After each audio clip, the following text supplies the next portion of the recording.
Dr. Park stood at his laboratory window, looking at the night sky. The stars seemed different tonight. He had spent 20 years studying quantum physics, but nothing in his research had prepared him for this moment. The strange signal his team had picked up 3 days ago was definitely not natural. The message came again, stronger this time. Screens in the laboratory lit up with strange symbols that quickly changed into English. "We come in peace," the message read. Dr. Park almost laughed. It was like something from an old movie. "Doctor, you need to see this," his assistant called out. On their main screen, a large ship appeared just beyond the moon. It was huge, about the size of a small city. Its surface gleamed like silver in the sunlight. The world changed quickly after that. Within hours, news channels everywhere showed the same images. People gathered in streets, some scared, others excited. World leaders called emergency meetings, and Dr. Park found himself flying to Seoul for an emergency meeting with the president.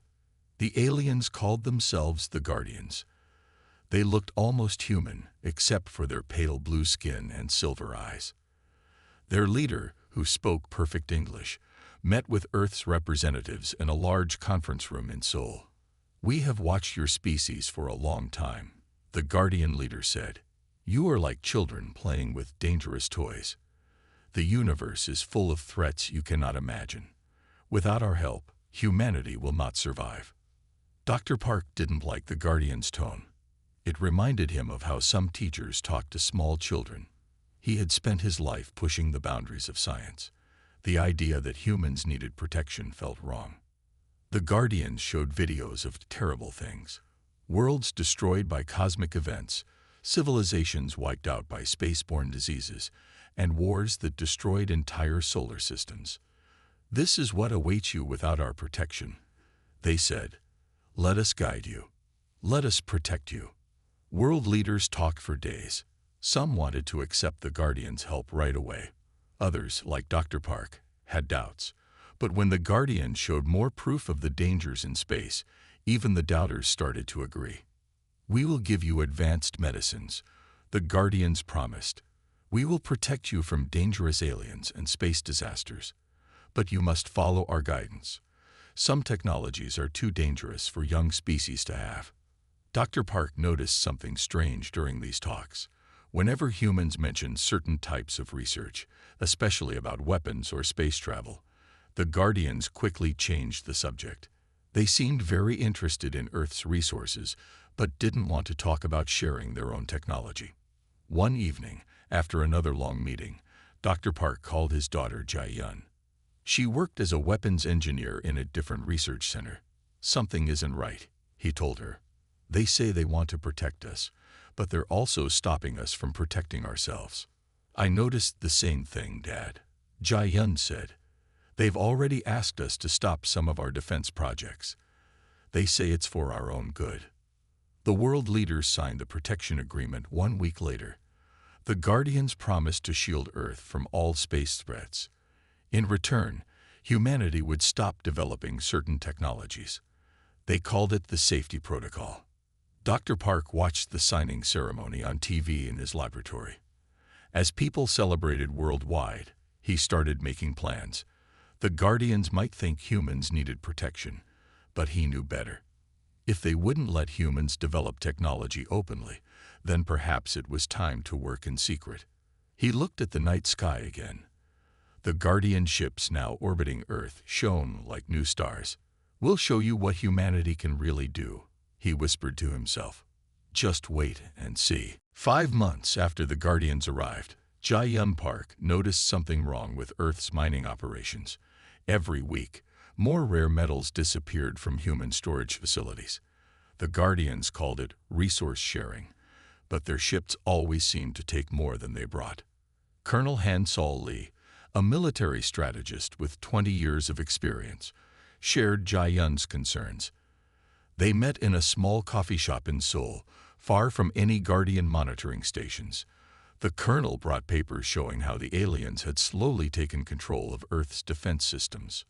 "They're not protecting us," Han-Sol said quietly. "They're controlling us." He showed Jai-yun reports of shut-down research facilities and canceled space programs. The Guardians always had the same excuse. These projects were too dangerous for humans. Jai-yun remembered her father's words from months ago. Dr. Kita Park had been right about the Guardians, but now he could only work on projects they approved. His laboratory, once filled with exciting experiments, now studied basic physics that the aliens considered safe. That evening, Jai-yun visited her father's lab. In his office, she found him looking at old research papers. "Dad," she said, "I think I know how we can continue our work without them knowing." She explained her plan. Deep beneath the Korean peninsula, old military bunkers lay abandoned. With the right equipment and careful planning, they could build a secret research facility. The Guardians monitored surface activities, but they paid little attention to anything underground. Dr. Park looked at his daughter with pride. "It's risky," he said, "but we have to try." He reached into his desk and pulled out a small device. "I've been collecting data on their technology. Maybe this can help us start." Over the next few months, Jai-yun and Han-sol gathered a team of trusted scientists and soldiers. They worked carefully, moving equipment piece by piece into the underground facility. They called it Project Dawn. The hardest part was hiding their power usage. The Guardians watched Earth's energy grid closely. Jai-yun solved this problem by developing a new type of power source that didn't connect to the main grid. She used her father's research to build something the aliens hadn't seen before. One day, a Guardian inspector visited the surface facility above their secret lab. Jai-yun held her breath as the alien walked around, checking everything. But the inspector found nothing unusual. The bunker's special walls, designed by Han-sol's team, hid all signs of their work. Underground, the research continued. Scientists who had lost their jobs to Guardian restrictions found new purpose in Project Dawn. They worked on weapons, shields, and space flight technology. Everything the aliens had forbidden. "We need to be careful," Han-sol warned during a team meeting. "If they find us too soon, everything will be lost." He looked at the gathered scientists and soldiers. "But every day we grow stronger." Jai-yun spent most nights in the underground lab. She studied Guardian technology from the data her father collected. Slowly, she began to understand their weaknesses. Their advanced technology followed patterns that humans could copy and improve. 6 months into Project Dawn, they had their first major breakthrough. One of their scientists managed to create a small energy shield, similar to what the Guardians used but more efficient. It proved humans could match alien technology if given the chance. As Jai-yun drove home that night, she saw Guardian ships patrolling the sky. They looked less impressive now. Soon, humanity would have its own ships, its own weapons, and its own destiny. The aliens thought they had contained human progress, but they had only pushed it underground. In his laboratory, Dr. Park received his daughter's coded message about the shield breakthrough. He smiled as he deleted it. The Guardians might think they were protecting a primitive species, but they would soon learn how wrong they were. The silent rebellion had begun. 5 years passed since the Guardians arrived on Earth. In that time, Project Dawn grew larger than anyone expected. The underground facility now stretched for kilometers beneath the Korean peninsula, hidden from the watchful eyes of the aliens above. Do-hyun Kim, the lead scientist of Project Dawn's energy division, stood before a sealed chamber. Inside, something impossible was happening. He had created the first human-made antimatter containment field. The Guardians had said this technology was centuries beyond human ability. "The readings are stable," his colleague Sun Lit-cho reported, checking the instruments. She had helped design the new propulsion systems that would power humanity's secret ships. "The containment field is stronger than the Guardians' version." Do-hyun remembered how the aliens had laughed when humans asked about antimatter technology. "Your species is not ready," they had said. Now he watched as his containment field held perfectly, proving them wrong. Above ground, the Guardians noticed something unusual. Their sensors detected small power fluctuations across Asia. The aliens sent inspectors to investigate, but they found nothing wrong with the official power plants. The humans must be using more power for their approved projects, one Guardian told another. They didn't know that Project Dawn had spread its power usage across thousands of small points, making it look like normal civilian activity. In the underground facility, Sun had worked on the final tests of her propulsion system. She had studied the Guardian ships in secret and found ways to improve their design. Her engines would make human ships faster and more efficient than anything the aliens had. "We're almost ready," she told Do-hyun one evening. The first ship could be ready for testing in 3 months. They had built the ship piece by piece in a massive underground chamber, preparing for the day when humanity would reveal its true progress. Colonel Han-Sol Lee visited the facility regularly to check on their security. "The Guardians are getting suspicious," he warned during one visit. "They've increased their patrols over Asia. We need to be more careful."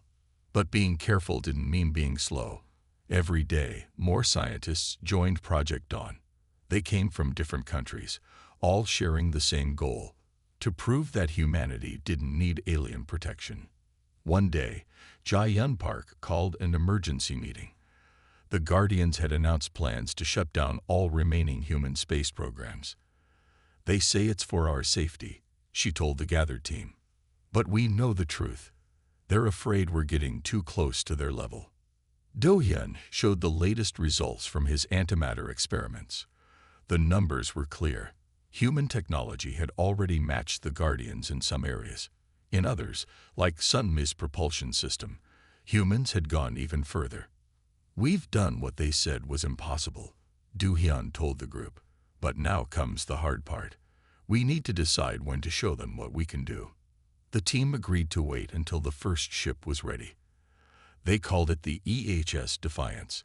It would carry humanity's message to the stars.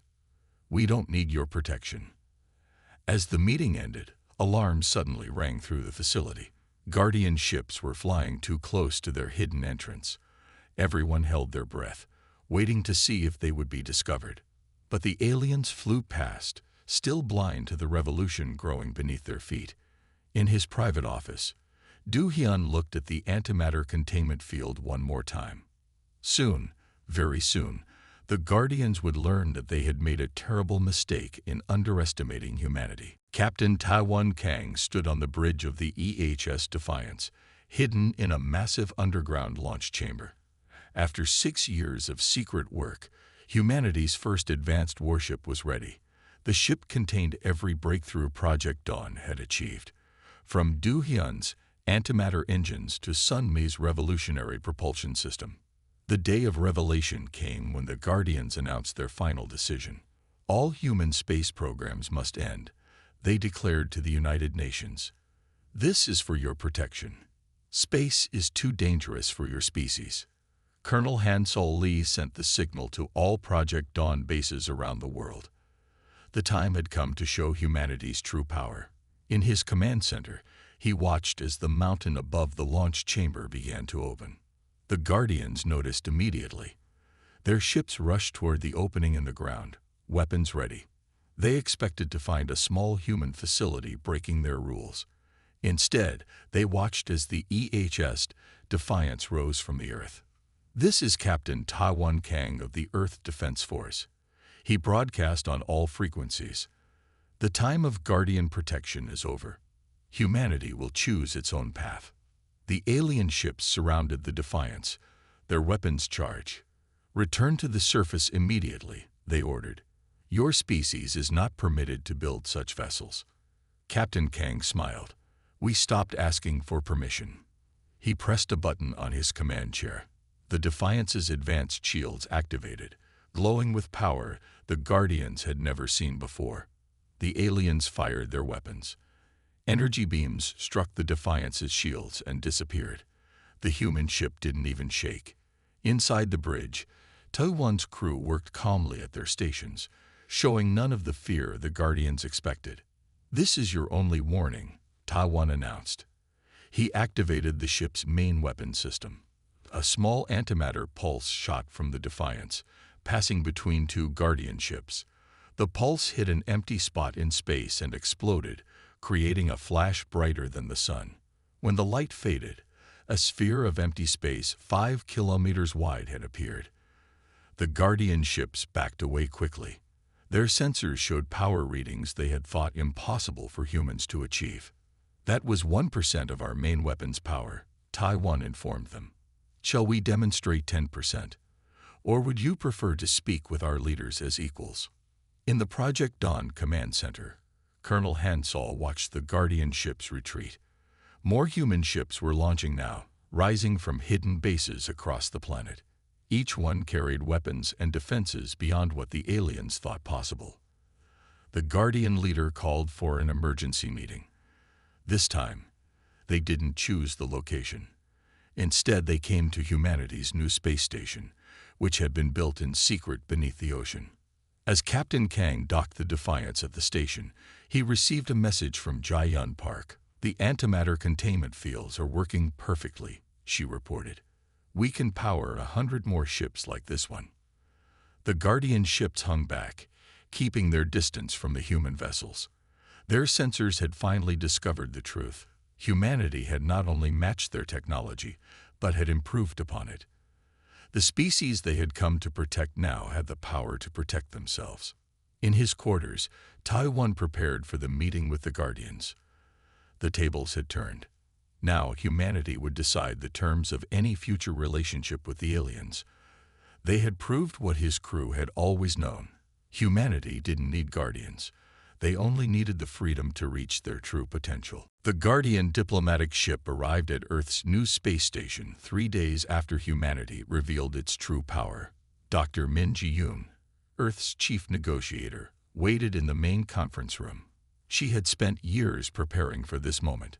The Guardian representatives entered the room, their blue skin looking pale under the station's lights. Their leader tried to appear calm, but Minji noticed how his eyes kept moving to the windows, watching the human warships outside. "This situation is unacceptable," the Guardian leader began. "Your species agreed to follow our guidance. Building these weapons breaks our agreement. There will be consequences." Minji opened a folder on the table. "Perhaps we should discuss the real agreement," she said. "The one where you took our resources while pretending to protect us. The one where you stopped our progress to keep us weak." The Guardian leader started to speak, but Minji raised her hand. On the wall screen behind her, images appeared. They showed Guardian ships taking Earth's rare metals. More images showed them shutting down human research centers. "We kept records of everything," Minji told them. "But that's not why you're really here, is it? You're here because you're afraid of what else we've built." She pressed another button. New images appeared, showing weapons the Guardians hadn't seen yet. First was the Planet Cracker, a device that could split a world in half. Next came the Dimensional Phase Shifter, which could move objects between realities. Finally, she showed them the Quantum Cascade device, a weapon that could rewrite the laws of physics in a small area. "Impossible," one Guardian whispered. "Your species couldn't have developed these so quickly." Minji smiled. "You taught us an important lesson. When you tell humans they can't do something, they work harder to prove you wrong. Every time you stopped our research, we just moved it underground." Through the window, they watched as the EHS Defiance performed a test of its engines. The ship moved so fast it seemed to disappear, reappearing on the other side of the moon in seconds.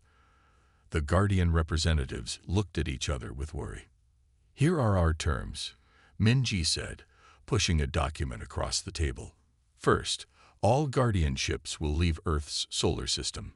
Second, you will return all resources you took from us. Third, you will share your star maps and information about the threats you claim to protect us from." The Guardian leader read the document. His hands shook slightly. "And if we refuse?"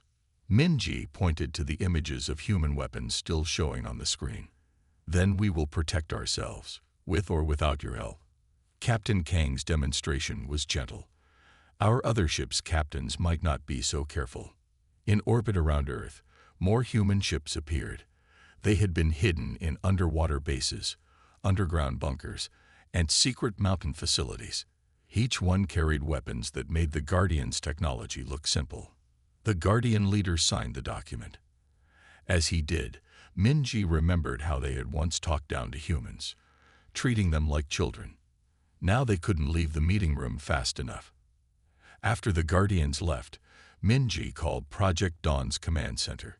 They agreed to everything, she reported. Their ships will begin leaving tomorrow. In the background, she could hear celebrations beginning. Humanity had not just survived, they had exceeded everyone's expectations. The species that needed protection had become the one others would seek protection from. Admiral Sang-Hoon Choi stood on the bridge of the EHS Defender, Earth's newest and most powerful warship.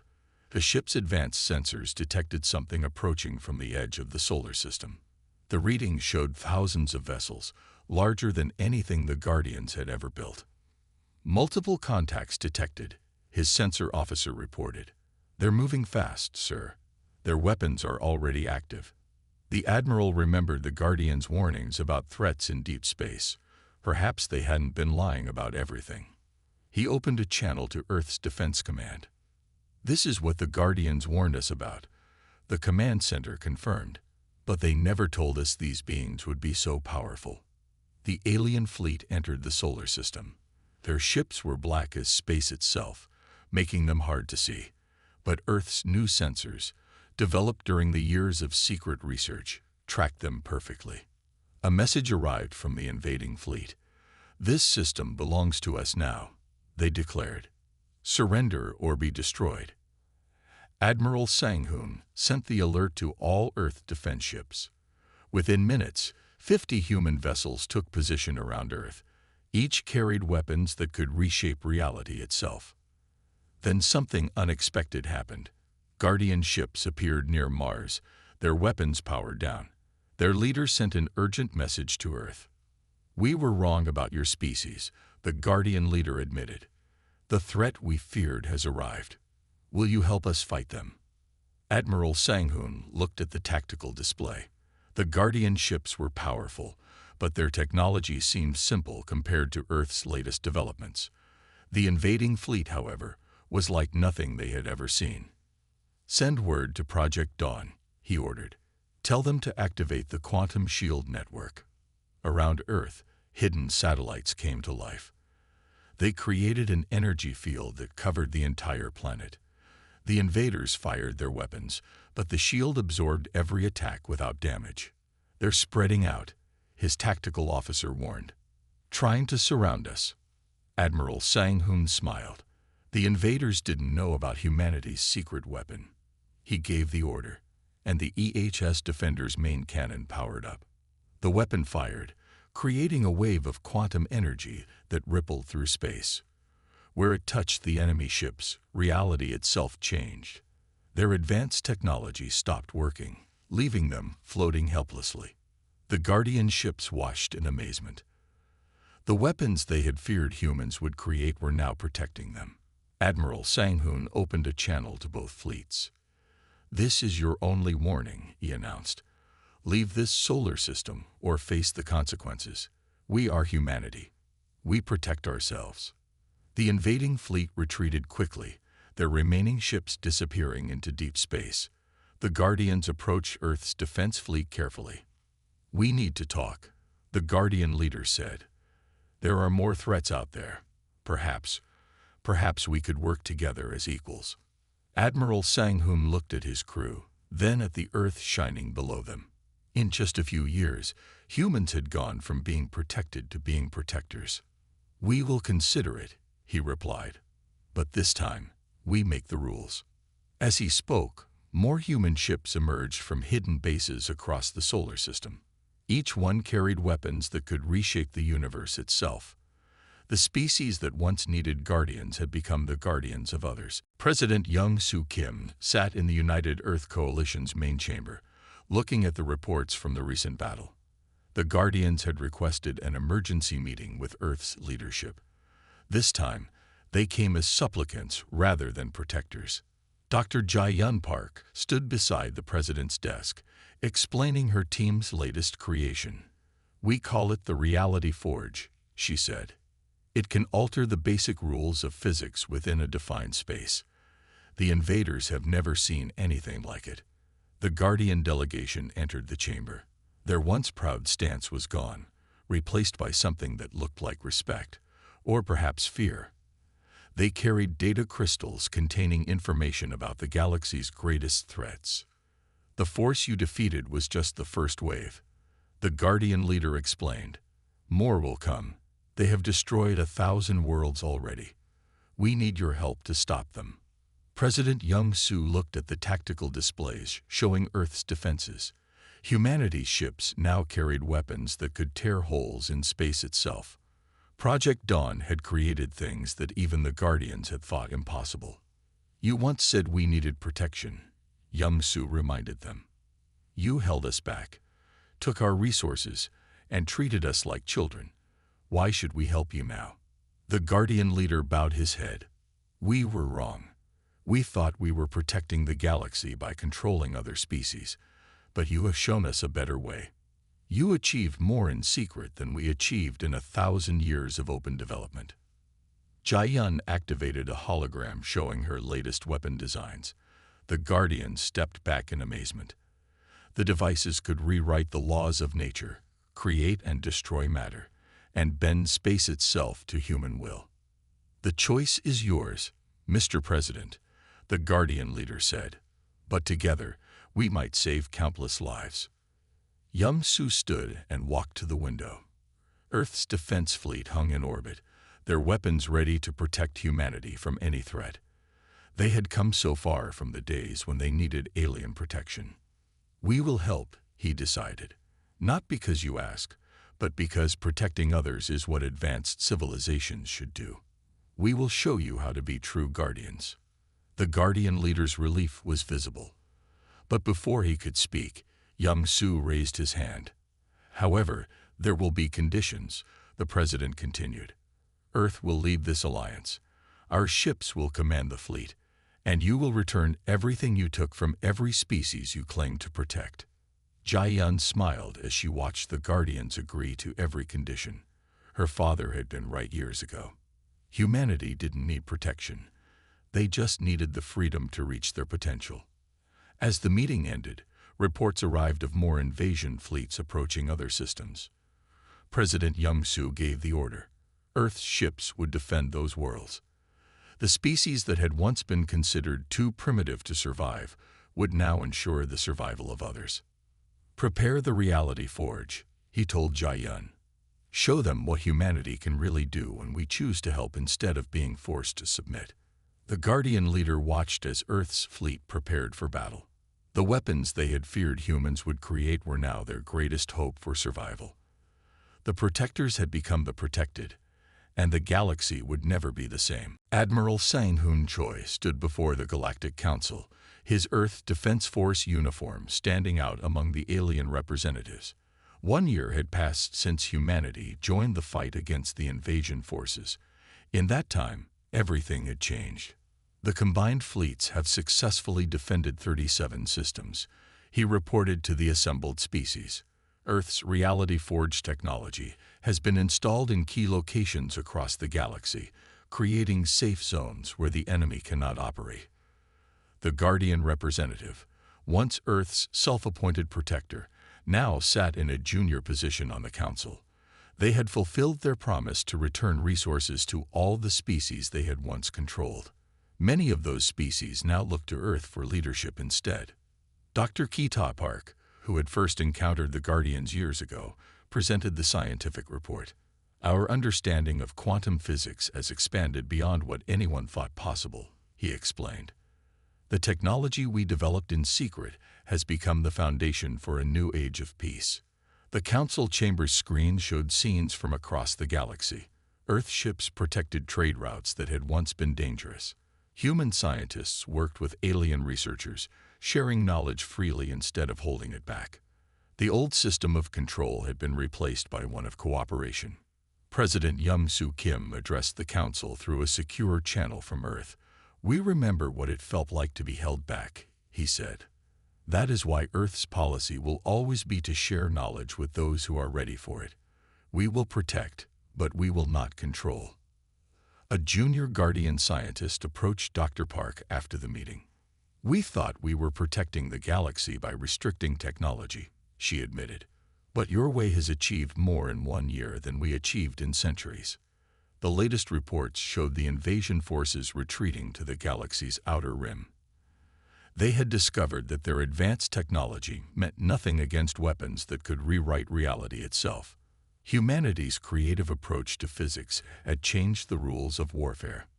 The greatest weapon humanity created wasn't the reality forge. Admiral Sang-hoon told the council. "It was our determination to succeed despite those who tried to hold us back. Every time someone said we couldn't do something, we found a way." In orbit above Earth, the newest class of human ships prepared for their first mission. They carried weapons that the Guardians had once feared humans would create. But these ships weren't built for conquest. They were built to defend those who couldn't defend themselves. Dr. Park's final report to the council became famous across the galaxy. "The species you thought needed protection now protects the galaxy. We did this not because we were guided, but because we were free to find our own way. Remember this lesson. True strength comes from freedom to grow, not from control." As the council session ended, Admiral Sang-hoon received word of new threats emerging from beyond the galaxy's edge. He smiled as he gave the order for Earth's fleet to respond. Humanity had gone from being the protected to being the protectors, and they would never go back. The Guardian leader watched Earth's ships depart, their reality forge engines leaving trails of altered space behind them. "We thought we were teaching them," he said quietly. "Instead, they taught us the true meaning of protection." In the end, humanity didn't just survive. They showed the galaxy a better way to live. The species that had needed guardians had become the guardians everyone needed.